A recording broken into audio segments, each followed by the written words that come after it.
നമസ്കാരം. മീഡിയ സ്റ്റവറിലേക്ക് സ്വാഗതം. ഖത്തറിന് മേലുള്ള ഉപരോധം അവസാനിപ്പിക്കണമെന്ന് യൂറോപ്യൻ യൂണിയൻ ആവശ്യപ്പെട്ടു. ഉപരോധം മേഖലയിലെ നയതന്ത്ര വീഴ്ചയാണെന്നും ചർച്ചകളിലൂടെ പരിഹാരം കാണണമെന്നും യൂറോപ്യൻ യൂണിയൻ വിദേശകാര്യ മേധാവി ഫെഡറിക മൊഗരേനി ഗൾഫ് രാജ്യങ്ങളോട് ആവശ്യപ്പെട്ടു. കഴിഞ്ഞ ദിവസം ജർമ്മനിയിലെ Qatar ambassador Saud bin Abdulrahman Al Thani European യൂണിയന്റെ ഇടപെടൽ തങ്ങൾ ആഗ്രഹിക്കുന്നതായി അറിയിച്ചിരുന്നു. ആഗോള വിപണിയിൽ പ്രകൃതിവാതക കയറ്റുമതിയിൽ മാറ്റമുണ്ടാവില്ലെന്ന് ഖത്തർ വിദേശകാര്യമന്ത്രി Sheikh Muhammad bin Abdulrahman Al താനി അമേരിക്കൻ ട്രഷറി സെക്രട്ടറി സ്റ്റീവൻ സ്യൂച്ചിന് ഉറപ്പു നൽകി. അടുത്തയാഴ്ച അദ്ദേഹം അമേരിക്ക സന്ദർശിക്കും. ഉപരോധം സൃഷ്ടിച്ച പൗരാവകാശ ധംസനങ്ങൾ നേരിട്ടറിയാനായി ഹ്യൂമൻ റൈറ്റ്സ് വാച്ച് പ്രതിനിധികളും ദോഹയിലെത്തിയിട്ടുണ്ട്. നിരവധി കുടുംബങ്ങളിൽ നിന്നും സംഘം തെളിവെടുത്തു.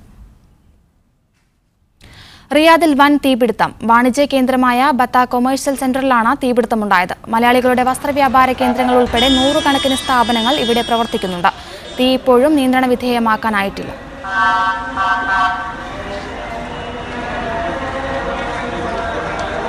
കൂടുതൽ വിവരങ്ങൾ നൽകാൻ KCM അബ്ദുള്ളയുണ്ട് റിയാദിൽ നിന്നും. KCM അബ്ദുള്ള, എത്ര വലിയ അപകടമാണ് ഉണ്ടായിട്ടുള്ളത്? രക്ഷാപ്രവർത്തനം എങ്ങനെ പുരോഗമിക്കുന്നു?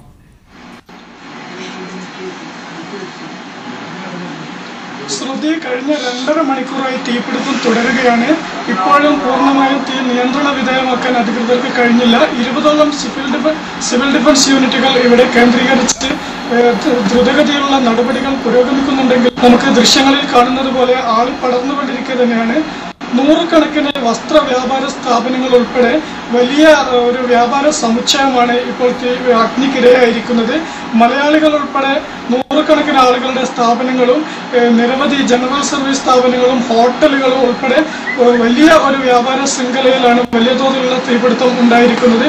ഇപ്പോഴും തീ പടർന്നുകൊണ്ടിരിക്കുകയാണ്. തീ നിയന്ത്രണ വിധേയമാക്കാനുള്ള അധികൃതരുടെ ശ്രമം ഇപ്പോഴും വിജയിച്ചിട്ടില്ല. എങ്കിലും എല്ലാവിധ സന്നാഹങ്ങളുമായി റിയാദ് സിവിൽ ഡിഫൻസിന്റെ സർവ്വസജ്ജരായ ഉദ്യോഗസ്ഥർ മേൽനോട്ടത്തിൽ ഇവിടെ നടപടികൾ പുരോഗമിച്ചുകൊണ്ടിരിക്കുകയാണ്. ശ്രുതി, ഇതുവരെ നാശനഷ്ടങ്ങൾ എത്രയാണെന്ന് തിട്ടപ്പെടുത്താൻ കഴിഞ്ഞിട്ടില്ല. നിരവധി ഹോൾസെയിൽ സ്ഥാപനങ്ങൾ ഉൾപ്പെടെ ഇവിടെ പ്രവർത്തിക്കുന്നതുകൊണ്ട് തന്നെ കോടിക്കണക്കിന് റിയാലിന്റെ നഷ്ടങ്ങൾ തന്നെ സംഭവിച്ചിരിക്കാമെന്നാണ് പ്രാഥമികമായുള്ള വിലയിരുത്തലുകൾ. അബ്ദുള്ള, കെട്ടിടത്തിനകത്ത് എത്രത്തോളം പേരുണ്ടെന്നാണ് നമുക്ക് അറിയാൻ കഴിയുന്നത്? കൂട്ടത്തിൽ മലയാളികളുമുണ്ടോ? കെട്ടിടത്തിന്റെ അടുത്ത് തീ പടർന്ന സമയം എന്ന് പറഞ്ഞാൽ ഇഫ്താറിന്റെ തൊട്ട് മുമ്പായിരുന്നു. അതായത് ഏകദേശം 6:40 തീ പിടിച്ചത്. അപ്പോൾ ഇവിടെ പ്രവർത്തിച്ചിരുന്ന ഹോട്ടലിൽ ഇഫ്താറിനുള്ള സൗകര്യങ്ങൾ ചെയ്തുകൊണ്ടിരുന്ന ഇഫ്താറിന് വേണ്ടി എത്തിയ ആളുകൾ മാത്രമേ ഈ കെട്ടിടത്തിൽ ഉണ്ടായിരുന്നുള്ളൂ. മറ്റു മുഴുവൻ ആളുകളും നേരത്തെ തന്നെ സ്ഥാപനങ്ങൾ അടച്ച് പുറത്തു പോയിരുന്നു. തീ പടർന്നത് ശ്രദ്ധയിൽപ്പെട്ട ഉടനെ തന്നെ ഹോട്ടലിലുള്ള മുഴുവൻ ആളുകളെയും ഹോട്ടൽ അധികൃതരും പിന്നെ മലയാളി ചുറ്റുപാടിലുള്ള മറ്റു മലയാളികൾ ഉൾപ്പെടെയുള്ളവരുടെ സാമൂഹ്യ പ്രവർത്തകരും എല്ലാം ഇടപെട്ട് എത്രയും പെട്ടെന്ന് പുറത്തിറക്കിയത് കൊണ്ട് തന്നെ ഇതുവരെയും ഒരു തരത്തിലുള്ള ആളപായവും റിപ്പോർട്ട് ചെയ്യപ്പെട്ടിട്ടില്ല. ശ്രുതി, അബ്ദുള്ള, തീപിടുത്തത്തിന്റെ കാരണം സംബന്ധിച്ച് എന്തെങ്കിലും സൂചനകൾ നമുക്ക് ലഭ്യമായിട്ടുണ്ടോ ഇതിനോടകം? കെട്ടിടത്തിന്റെ 1ാം നിലയിൽ നിന്നാണ് തീ പടർന്നത്. അതേസമയം തീ പടർന്നതിന് ശേഷം പൂർണ്ണമായും കെട്ടിടത്തിന്റെ 4 ഭാഗവും റോഡാണ്. ഈ 4 ഭാഗവും പൂർണ്ണമായും സിവിൽ ഡിഫൻസിന്റെ നിയന്ത്രണത്തിലാക്കിയിരിക്കുകയാണ്. സ്ഥാപനത്തിലെ ഒരാൾക്ക് പോലും ഇതുവരെയും കെട്ടിടത്തിന്റെ അകത്തേക്ക് കയറാനുള്ള ഒരു തരത്തിലുള്ള സാഹചര്യവുമില്ല. അതുകൊണ്ട് തന്നെ ഇതിന്റെ ഉള്ളിൽ ഇപ്പോൾ എന്താണ് നടക്കുന്നത് എന്നുള്ള ഒരു വിവരവും പുറത്തില്ല. എന്നാൽ പുറത്തേക്ക് ഇപ്പോഴും വലിയ തോതിലുള്ള പുകയും തീയും വന്നുകൊണ്ടിരിക്കുന്നതാണ് നമുക്ക് ദൃശ്യങ്ങളിൽ കാണാൻ കഴിയുന്നത്. ഇപ്പോഴും റിയാദിൽ വൻ തീപിടുത്തമുണ്ടായിരിക്കുന്നു. വാണിജ്യ കേന്ദ്രമായ ബത്ത കൊമേഴ്സ്യൽ സെന്ററിലാണ് തീപിടുത്തം. മലയാളികളുടെ വസ്ത്രവ്യാപാര കേന്ദ്രങ്ങൾ ഉൾപ്പെടെ 100 കണക്കിന് സ്ഥാപനങ്ങളാണ് ഇവിടെ പ്രവർത്തിക്കുന്നത്. തീ ഇപ്പോഴും നിയന്ത്രണ വിധേയമാക്കാനായിട്ടില്ല. സിവിൽ ഡിഫൻസിന്റെ നേതൃത്വത്തിൽ തീയണയ്ക്കൽ പുരോഗമിക്കുകയാണ്. വിവരങ്ങളാണ് KCM അബ്ദുള്ള റിയാദിൽ നിന്ന് നൽകിയത്.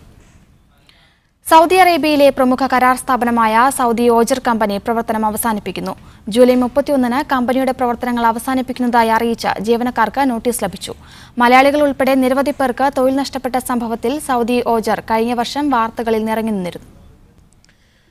തൊഴിലാളികളുടെ എണ്ണം കൊണ്ടും ഏറ്റെടുത്ത പദ്ധതികൾ കൊണ്ടും സൗദിയിലെ ഏറ്റവും വലിയ 2ാമത്തെ കമ്പനിയാണ് സൗദി ഓജർ.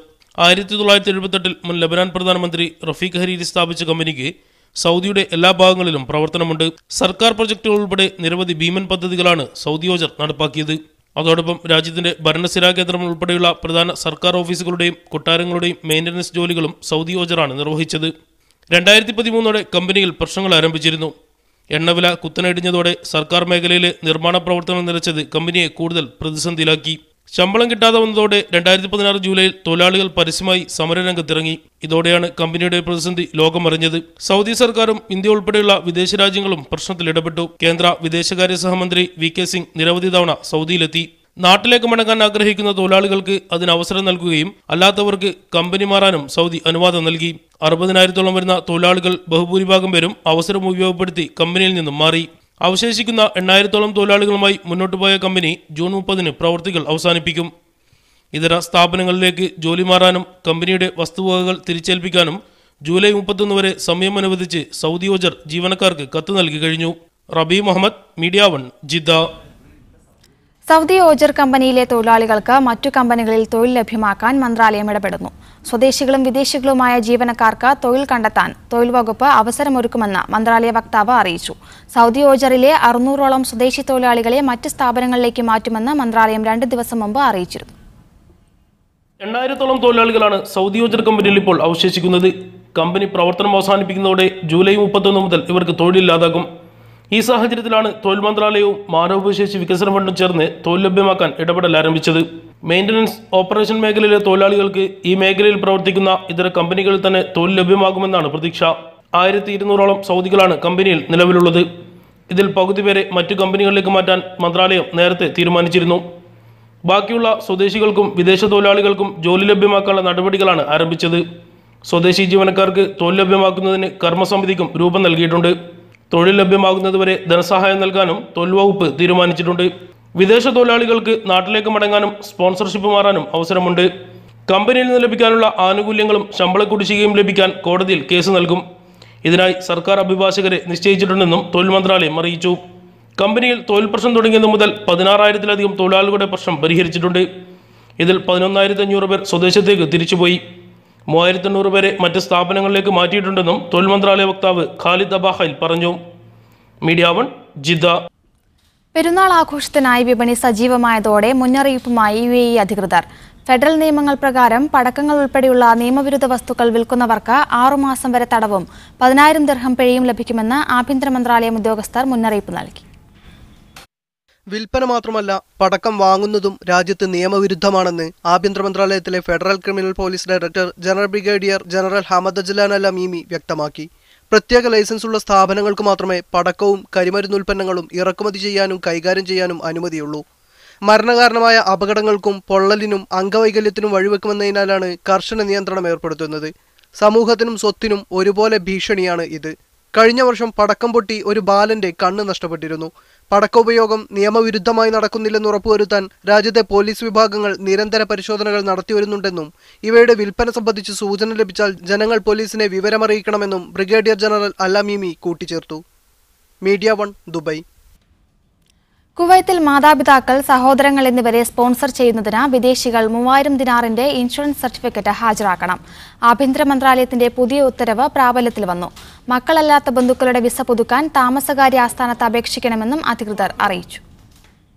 ഭാര്യയും മക്കളുമല്ലാത്ത ബന്ധുക്കളെ സ്പോൺസർഷിപ്പ് പരിധിയിൽ നിന്ന് ഒഴിവാക്കിക്കൊണ്ട് നേരത്തെ ഇറക്കിയ ഉത്തരവ് ആഭ്യന്തര മന്ത്രാലയം റദ്ദാക്കിയിരുന്നു. ഇതിനു പകരമാണ് താമസാനുമതിയുള്ള വിദേശികളുടെ മാതാപിതാക്കൾ, സഹോദരങ്ങൾ എന്നിവർക്ക് വിസ പുതുക്കുന്നതിനും പുതിയ വിസ അനുവദിക്കുന്നതിനും കടുത്ത നിബന്ധനകൾ ഏർപ്പെടുത്തിയത്. പുതിയ നിയമമനുസരിച്ച് രാജ്യത്തുള്ളവരുടെ ആശ്രിത വിസ പുതുക്കുന്നതിന് പ്രതിവർഷം 3,000 ദിനാറിന്റെ ആരോഗ്യ സേവനങ്ങൾ ഉറപ്പു നൽകുന്നതും അംഗീകൃത ഇൻഷുറൻസ് കമ്പനികളിൽ നിന്നുള്ളതുമായ ആരോഗ്യ പരിരക്ഷാ സർട്ടിഫിക്കറ്റ് ഹാജരാക്കണം.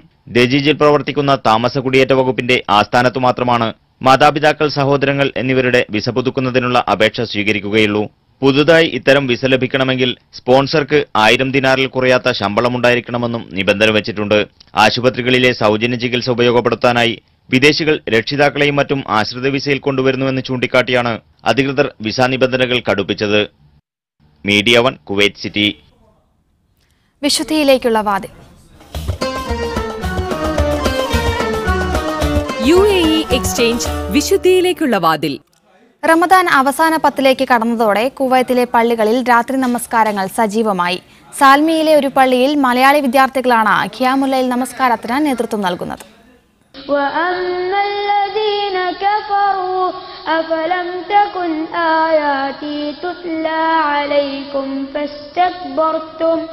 ഇത് 5ാം ക്ലാസ് വിദ്യാർത്ഥിയായ അദ്നാൻ.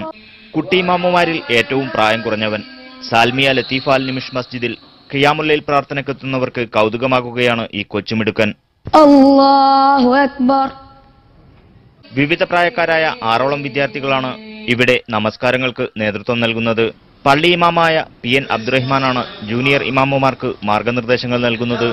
ഖുർആൻ പഠിതാക്കളായ കുട്ടികൾക്ക് പ്രോത്സാഹനം നൽകുകയും അവരിൽ നേതൃഗുണം വളർത്തുകയുമാണ് ഇമാമത്തിന് അവസരം നൽകുന്നതിലൂടെ ലക്ഷ്യമിടുന്നതെന്ന് അദ്ദേഹം പറഞ്ഞു. കുവൈറ്റിലുള്ള വിശുദ്ധ ഖുർആൻ പഠിച്ചുകൊണ്ടിരിക്കുന്ന വിദ്യാർത്ഥികൾക്കൊരു പ്രോത്സാഹനം എന്നുള്ള നിലക്കാണ് ഇവിടെ പള്ളിയിൽ ഖിയാമുല്ലയിൽ അവരെ പങ്കെടുപ്പിക്കുന്നത്. ഇമാമത്തിനു വേണ്ടി നമസ്കാരത്തിന് പങ്കെടുത്തുകൊണ്ടിരിക്കുന്ന അറബികളുടെ ഭാഗത്തു നിന്നാണെങ്കിലും അതുപോലെ തന്നെ മറ്റു രാജ്യക്കാരുടെ ഭാഗത്തു നിന്നാണെങ്കിലും വളരെ വലിയ പ്രോത്സാഹനമാണ് ഈ വിദ്യാർത്ഥികൾക്ക് കിട്ടിക്കൊണ്ടിരിക്കുന്നത്. Muneer Ahmed, media one, Kuwait City. UAE-യിലെ മലയാളി വീട്ടമ്മമാരുടെ ഫേസ്ബുക്ക് കൂട്ടായ്മയായ മലയാളി മോംസ് മിഡിൽ ഈസ്റ്റ് തൊഴിലാളികൾക്ക് ഇഫ്താർ വിഭവങ്ങൾ വിതരണം ചെയ്തു. ഷാർജ സജിയിലെ ലേബർ ക്യാമ്പുകളിലാണ് വീട്ടമ്മമാർ വിഭവങ്ങളുമായി എത്തിയത്.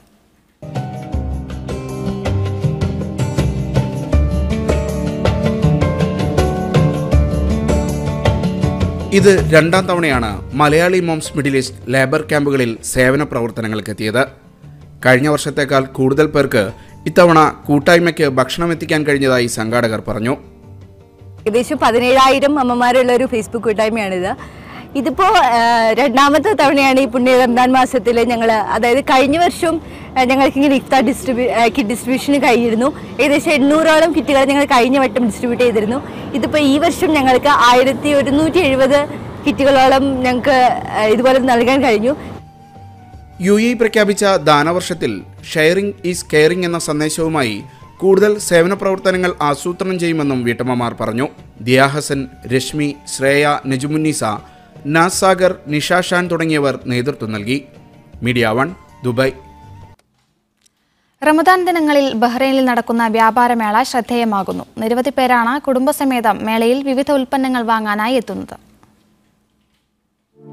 ബഹ്റൈൻ ടൂറിസം ആൻഡ് എക്സിബിഷൻ അതോറിറ്റിയാണ് റമദാൻ ദിനങ്ങളിൽ വൈവിധ്യമുള്ള ഉൽപ്പന്നങ്ങളുടെ ശേഖരമൊരുക്കി വ്യാപാരമേള സംഘടിപ്പിക്കുന്നത്. സനാബീസിലുള്ള ഇന്റർനാഷണൽ എക്സിബിഷൻ ആൻഡ് കൺവെൻഷൻ സെന്ററിൽ നടക്കുന്ന മേള തദ്ദേശീയ ഉൽപ്പന്നങ്ങളുടെയും കരകൗശല വസ്തുക്കളുടെയും സ്റ്റാളുകൾ ഒരുക്കി ഉപഭോക്താക്കളെ ആകർഷിക്കുന്നു. പ്രത്യേകമായ വിലക്കുറവും മേളയിലെത്തുന്നവർക്കായി പ്രഖ്യാപിച്ചിട്ടുണ്ട്. മറ്റ് GCC രാജ്യങ്ങളിൽ നിന്നുള്ള ഉൽപ്പന്നങ്ങളും വിവിധ ഭക്ഷ്യവിഭവങ്ങളും വിൽപ്പനക്കായി ഒരുക്കിയിരിക്കുന്നു. വിവിധ മോഡലുകളിലും ഫാഷനുകളിലുമുള്ള വസ്ത്രങ്ങളും പ്രത്യേക ഡിസൈനുകളിലുള്ള പാത്രങ്ങളും മേളയിൽ ലഭ്യമാണ്. മേളയിലെത്തുന്നവരെ ആകർഷിക്കാനായി കലാകാരന്മാരുടെ ചിത്രപ്രദർശനങ്ങളും കുട്ടികൾക്കായുള്ള വിവിധ വിനോദ പരിപാടികളും ഒരുക്കിയിട്ടുണ്ട്. അറബ് പരമ്പരാഗത കലാപരിപാടികളും അരങ്ങേറുന്ന മേള പെരുന്നാൾ കഴിഞ്ഞാണ് സമാപിക്കുക. Media one, Bahrain. സൗദിയിലും അയൽ അറബ് രാജ്യങ്ങളിലും ഈദുൽ ഫിത്തർ ഞായറാഴ്ചയായിരിക്കുമെന്ന് അറബ് ഗോളശാസ്ത്രജ്ഞർ അറിയിച്ചു. ഗോളശാസ്ത്ര പ്രവചനമനുസരിച്ച് ശനിയാഴ്ച ആരംഭിച്ച ഈ വർഷത്തെ റമദാൻ 29-ന് അവസാനിക്കും. ഇതനുസരിച്ച് ജൂൺ 25-നായിരിക്കും പെരുന്നാൾ. ജൂൺ 24-ന് സൂര്യൻ അസ്തമിച്ച ശേഷം സൗദിയുടെ കിഴക്കൻ പ്രവിശ്യയിൽ ചന്ദ്രൻ 21 മിനിറ്റ് അവശേഷിക്കും. മക്കയുൾപ്പെടുന്ന പടിഞ്ഞാറൻ മേഖലയിൽ ഇത് 23 മിനിറ്റ് ആയിരിക്കും. ഇന്നത്തെ മീഡിയ സ്റ്റേവർ ഇവിടെ പൂർണ്ണമാകുന്നു. കൂടുതൽ വാർത്തകൾക്കും ദൃശ്യങ്ങൾക്കും media1tv.in സന്ദർശിക്കുക. ഇനി സ്പെഷ്യൽ എഡിഷന്റെ പുനഃസംപ്രേഷണം കാണാം. Good night.